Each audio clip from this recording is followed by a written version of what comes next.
Welcome everyone to the third episode of Biz Group's Industry Insight series. Today we're going to be talking to JD Dillon, Chief Learning Architect at Axonify, about the power of technology dynamically shaping the future of learning. Welcome JD, and thank you for being with us today.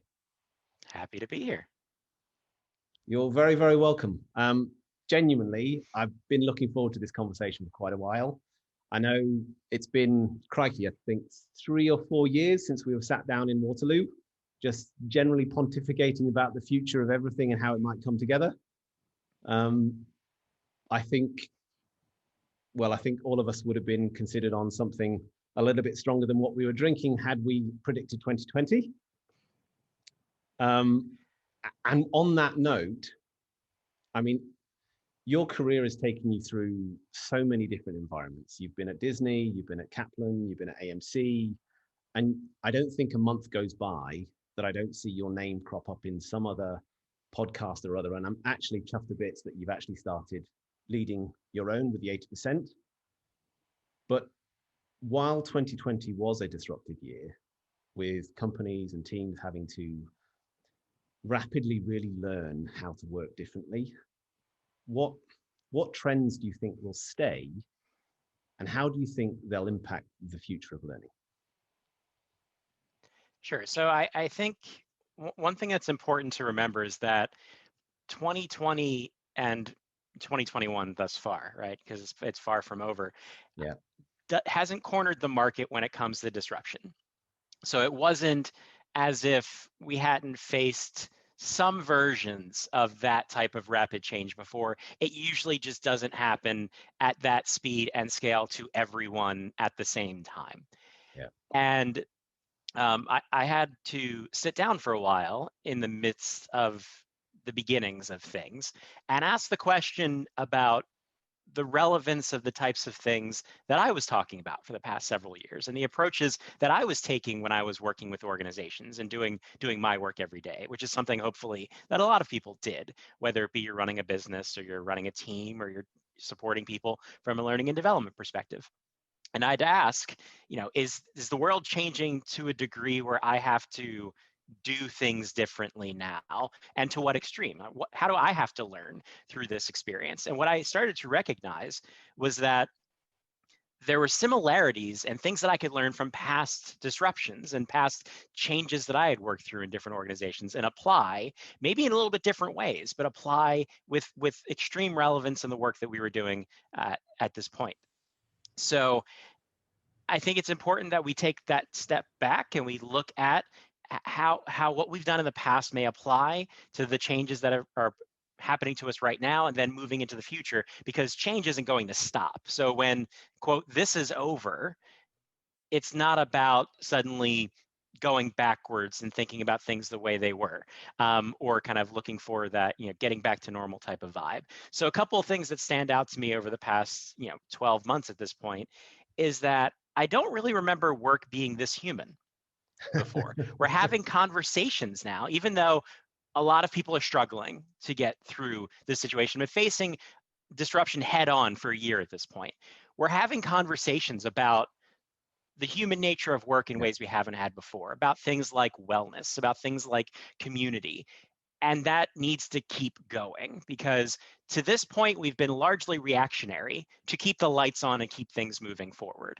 So how do we keep those conversations going so that we can remember that work is a human experience and not an experience about, well, how many widgets can someone sell and how many widgets come off the line and those types of things. So one, making sure the human nature of work continues to be a focus. Two, that huge conversation around preparedness, which kind of connects to what I started in saying, that change isn't going to stop. So making sure that we're always focused on putting in place the mechanisms necessary to help people be ready for what comes next. Hopefully it's not this. Hopefully it's more of a new product release, right? Or some type of disruptive industry shift. A new technology enters the space, and making sure we have the tools necessary to help people get ahead of the conversation rather than being reactionary and overly programmatic and taking 6 to 8 months to do a project in order to then try to help people catch up with the change that's happening around them. And then I think the final thing to think about is we're now living in a hybrid nature of work, depending on the type of audience that you support or type of industry that you work in. It's unrealistic to think that we're going back to a world where everyone's going to work together. And supporting a frontline team, which is where I've spent most of my career, we've kind of always lived in that reality where we're supporting hundreds of thousands of people across tens of thousands of locations, right? Now the corporate environment is going to face that same reality of distributed work and hybrid work. So making sure that we, especially in learning and development, remember that our job is to go to where the people are and to provide solutions that work within the nature of how they do their jobs every day, not force them to change and come to us.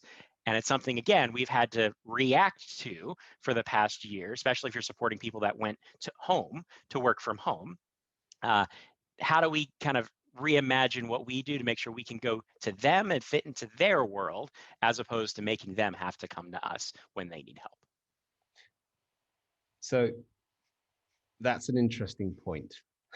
So in terms of, so if you think about the age-old logic of the whole 70-20-10 models, the ideas of peer-to-peer learning, on-the-job learning, social learning, and that shift, that mass shift to work from home, and so the sudden change of the goalposts of going, okay, I would historically learn my job if I'm a frontline guy standing next to somebody else doing the same task, and that's what we defined as peer-to-peer learning or on-the-job learning.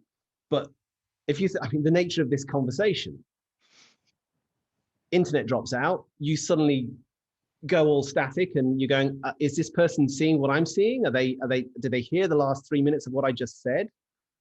What do you think, if any, the long-term ramifications of a mass work from home shift will be on something like 70-20-10 or something like social learning, and how we do that? I think that challenge is much bigger than learning and development or social learning as a construct. I think it's really a question about the nature of community as related to the workplace. I mean, how many people rely on the connections they have at work for a considerable amount of their social experience, right? And it's hard to maintain that level of connection when you don't physically see people, regardless of, because there's people on both sides, right? There's a ton of people love to champion and say work should have always been like this, and then there's people who say you can't possibly have the same kind of collaboration if we're not in the room, right? It's all over the place. There's thought leaders on every side, and frankly, I think it's going to require organizations to sit down and take a hard look at what community means within an organization and what type of effort do they put forth in order to close that gap or fill the gaps that might emerge in a more work from home or hybrid work reality. Because the frank truth is that happenstance is gone, right? I ran into, we had a conversation, hey, can you help me? All of that's missing. And it's been replaced largely, at least I've done some light research into the impact of working from home in terms of habits that evolve out of that. Light, not academic in nature. And I very quickly started to realize that a lot of that happenstance is replaced by structure automatically. People, instead of tapping someone on the shoulder and saying, hey, can you show me? They put a meeting in a calendar and now take a block of time off of themselves and someone else in order to have that conversation. And then calendars start to explode, and that starts to negatively impact people's ability to focus on their work. And so we have this awkward trade-off happening to try to replace certain elements of that community. And as someone who's worked from home for most of a decade at this point, I recognized even in my own habits last year that I was built to focus on habits for working from home that related to productivity, right? Being able to do the job as effectively as I could have if I was in the office, and using technology to crutch some of those elements. I hadn't necessarily looked at the communal side of work and connections and culture, and I think that became even more pressing when suddenly my entire team went remote, as opposed to me historically having been the remote person working with a team that's primarily office-based. So I think for learning and development purposes, it's about how we connect to that conversation of community and work with partners in the organization, recognize technology is not going to fix that problem, and suddenly create a sense of community, no matter how many Slack or Teams channels you have, right? It's going to take an effort from people across an organization to really look at the culture and say, what does community mean to this organization? How do we foster a sense of meaningful connection amongst people, whether it be specifically about work they're doing or just the nature of being part of an organization? And what types of practices do we put in place, acknowledging that it's not going to be the same? You're not going to take the experience of what it was to work 8.5 hours a day, 9 hours a day in an office with a group of people, move that to everyone now being at home and make it the same, right? Yeah. It's how do we make it what it needs to be for this experience, involve people in that conversation, and then learning and support has to come along with that narrative to say, well, how do we support people in developing the right habits and having access to the right resources, being able to connect with one another in meaningful ways, not just to get the tasks done, but to build that sense of camaraderie, community, and kind of social nature that then builds trust and connections that allows people to lean on one another, to ask that question, to say, hey, can you show me? Because a lot of that, especially if you're new to an organization or you haven't really established that type of connection with other people, it's going to take more effort to get there, where in the past, maybe a couple conversations over lunch gets you there. So it's going to require a meaningful effort from people within organizations, as opposed to saying, well, technology is going to fix this. Let's just launch Teams. Now we're connected in a community. That's not how this works.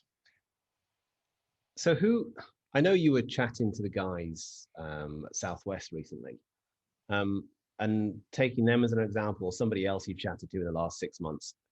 Who have you spoken to that is just really getting certain elements of building that community right? And what were they doing that people might be able to take 1% of and go, you know what, that could work for us too. That's helped drive the business forward one step. My favorite example is still from New Zealand with Briscoe Group. I wrote an article about their beginnings of their story in the middle of last year that was in Training and Development magazine in Australia. And what really stood out in the conversation I had with Aston Moss, who's their director of HR there, was how distinctly they focused on the human experience of work when things started to change. And they support a frontline team as well as a corporate team. And how they really started to have deep conversations as lockdowns began and people moved away from work and started working from home or were waiting for retail stores to reopen, was, how do we maintain the sense of connection with the organization? How do we lean and really over rotate into communication practices and make sure that our communication isn't always about work? It's always about the culture and the people. And Yeah. sometimes it's keeping people updated on what's changing at work. Sometimes it's just messages of hope and inspiration. Sometimes it's, hey, an interesting message from one of our brand ambassadors or a member of the executive team. But Yeah. really, they already had, and the key was, and what I found as a key to a lot of organizations that I've talked to that, let's just say, handled this better, right? No one was ready, but we're also never necessarily ready for disruption. It's usually, again, just not like this. But the organizations that seemed better prepared were the ones that were already moving down a path. They had already started to reimagine their approach to how they supported people. They had already started to kind of adopt an ecosystem mentality and this focus on preparing people for what comes next. And the last 12 months challenged that ecosystem, that infrastructure, and that mindset. And I think proved out that this type of an approach where you're focused on putting the right mechanisms and tools in place and not necessarily just focused on training programs and content, while those are important elements, that it's more about making sure that you've got I always talk about L&D needs to look a little bit more like plumbers, where you've got the pieces in place underneath the organization, building that infrastructure out so that no matter what it is, whether it's a major health and safety concern, a major new product release, a process change, a compliance thing, you've got the pieces in place to deal with whatever that is, and you just point your resources in the right direction based on what the priority is today. So back to the original question, I think it's organizations that have really taken a human approach to this from the beginning and really recognize that it's going to be people, and that sense of culture and connection is going to help us get through this, because people have to maintain that sense of purpose and that Yeah. connection, and recognizing, one, do I have a job tomorrow? It's critically important. But what role am I playing as this gets harder, right? Because we talked about wellness earlier and resilience and burnout and all of these things that are ongoing. a key part in overcoming all of that is making sure that I understand the part that I play. So organizations that had built that sense of community, focused on the human experience and made sure that was clear why you're important and what role you're going to play in helping us move forward. And it's not just you're part of the mechanism that's pushing things down a line. You're an important part of the story, and here's the role you're playing, not just for our business, but for potentially our community and our society, given that a lot of people, especially workers on the front line, have helped move regions forward through this, not just their particular business. So you've triggered an interesting thought process, and one of the things that I've been struggling with, one of the things that I've been asking questions around, is with the nature of focusing on people and the focus of giving people an infrastructure that they can mold around their current environment. Because let's face it, when you're in isolation for long periods of time, there is a real possibility of going a bit stir crazy and going, am I just hearing myself echoing off the walls? And therefore we overcompensate in organizations. And one of the things that has been both positive and loaded is this shift to employee empowerment of sort of self-directed learning, giving access to vast libraries of content to take ownership of your development and get yourself ready for the next step, and all of these really great aspirational goals in principle. But how do we then ensure that learning remains focused while giving people the ownership to develop? And how do we manage that balance? The self-directed pendulum has been swinging back and forth for years, right? So it feels like we kind of constantly swing to extremes in learning and development just as a profession, where we want to give full autonomy and people take ownership of their development. Yeah. And that all sounds like great ideas. And then there's regulatory compliance and required training considerations too. And we seem to struggle with finding the right point on that curve to kind of land on from a strategic perspective.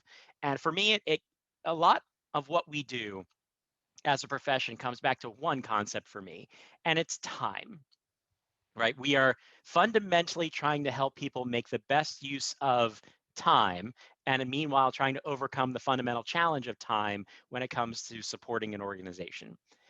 And to be frank, there's only so much time in a person's day and so much motivation they have in order to focus on their own development amidst all of the other things they're trying to do, where saying give people a ton of resources and they'll figure it out doesn't work. If it did, we'd all be experts at all the things the internet has to say, right? There's tons of information available. Meanwhile, a lot of people still can't do all of the things. So I'm a huge proponent of enabling people to execute their inherent abilities to solve problems, especially through technology. When it comes to the internet, people can solve amazingly complex problems in their everyday lives because they have access to certain types of resources. And then you go to work and suddenly a lot of those resources aren't available and you can't solve problems like you can if you were at home. So I'm a huge proponent of making sure resources are available on demand, making sure people can find, access, and apply information when there's a problem to solve. But at the same time, recognizing everyone can't just jump on their own and take a bunch of disparate resources and figure it out.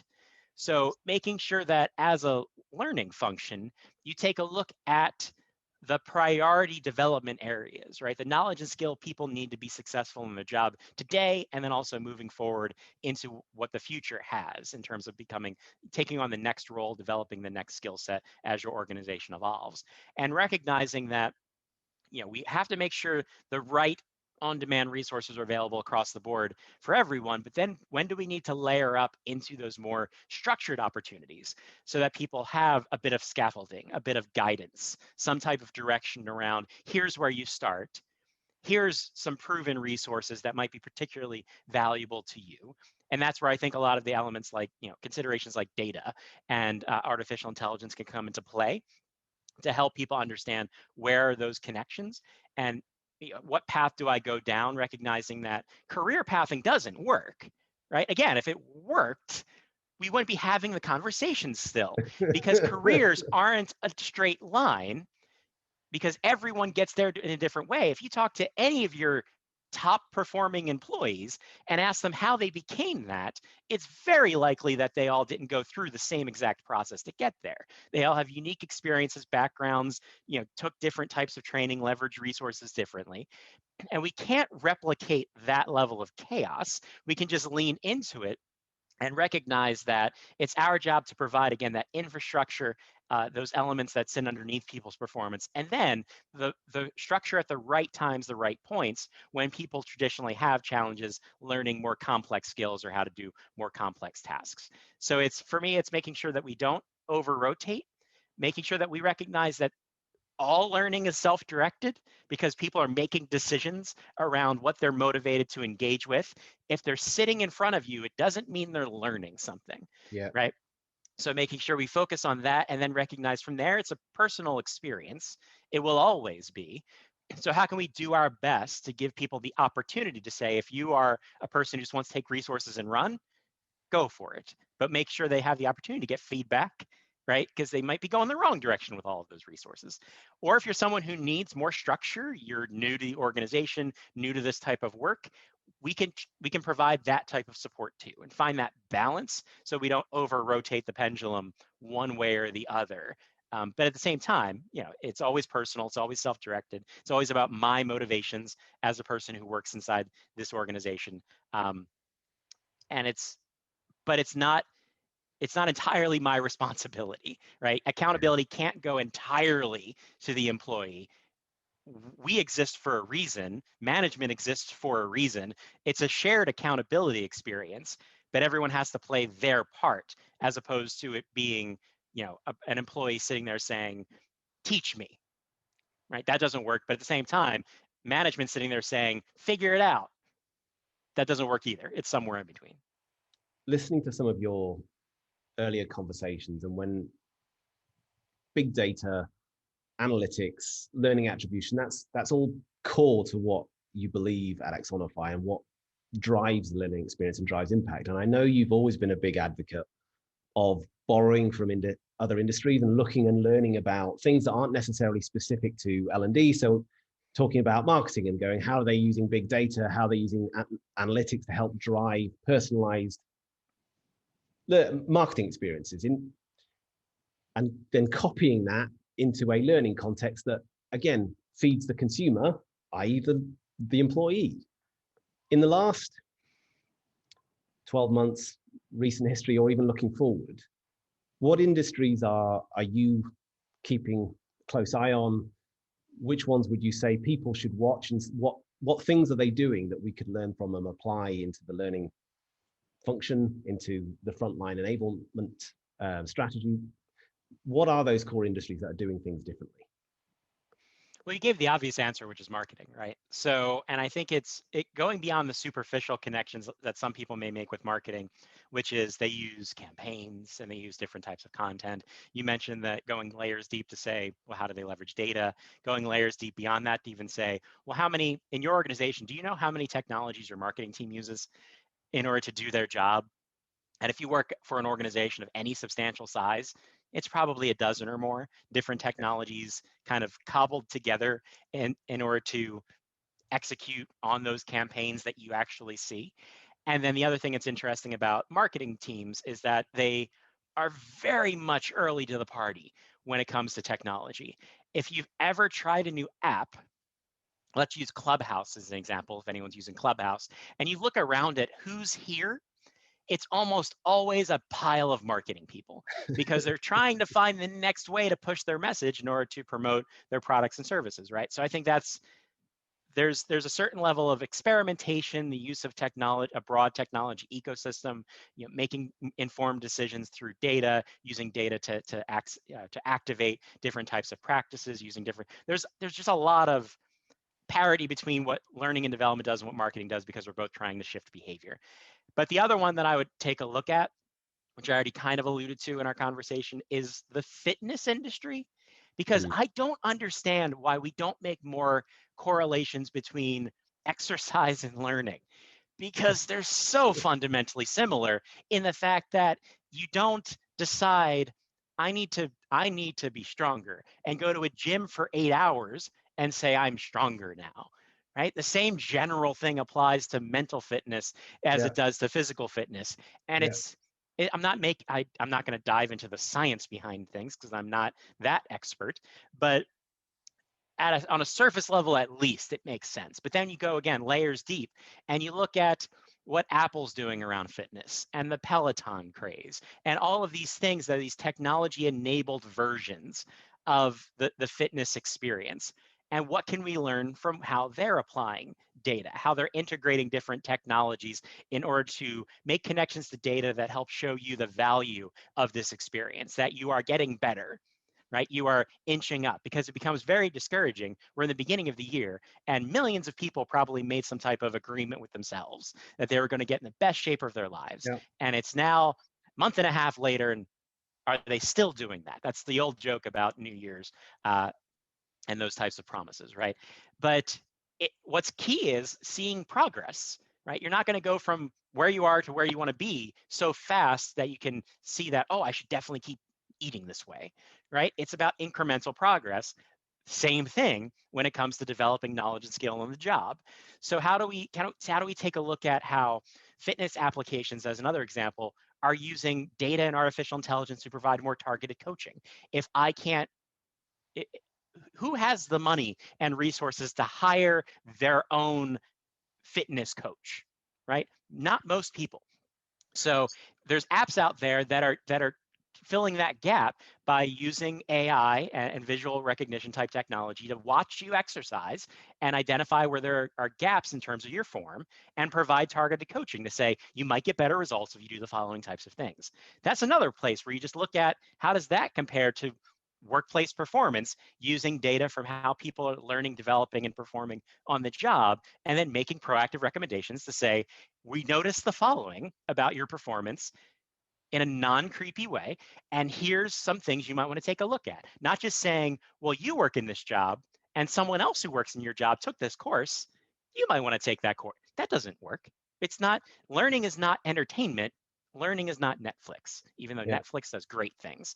So I think that if we just take a step back and look at physical fitness and their industry and how they've been leveraging different types of content, data, and technology in order to shift the experience, especially given the way they've had to reimagine their business over the past 12 months and what parts of their business have lifted because of the way consumer behaviors have changed. I think there's something to be said. So can we just merge fitness and marketing and find a new version of learning and development, or not a new version, but an evolved version of what we're doing? Maybe. But I think there's just, why recreate the wheel when there are tons of great things being done by organizations that are trying to get, or industries that are trying to get similar types of outcomes or similar categories of outcomes? How do we continue to learn from them? Make sure we get out of our bubble, right? Because if we're only talking to ourselves, there's only so many times you need to hear me talk, right? Before you need to go find expertise of some other variety that can help expand your perspective and share ideas you haven't heard yet. So just getting out of our bubble as a profession, I'd say that to any profession, is critical. But what bubbles might you want to poke your head into? Definitely marketing, and then take a look at what the fitness industry is doing. I think I could probably have a conversation with you for the next 3 hours. And I would happily do so, and may just hit you up after this call again. But genuinely, thank you for giving us so much of your time. We will be connecting with you again. This won't be the last time, Middle East. So look forward to seeing more of JD. Thank you again for taking part in the 3rd episode of the series. Until next time, JD, thank you very much. Thank you.